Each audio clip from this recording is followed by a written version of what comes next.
here's another. Painted the whole car.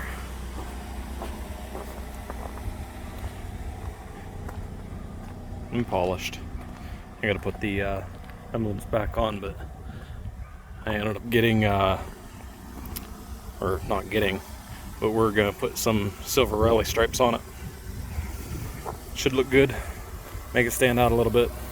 Probably order a set of brand new headlights. Now they look like trash.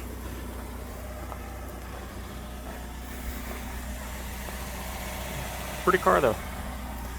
Imperial blue. Clean inside. Gotta put them covers back on. Just need some more double edge tape to do it. Yeah. Pretty minty. But 90,000 miles on a 09.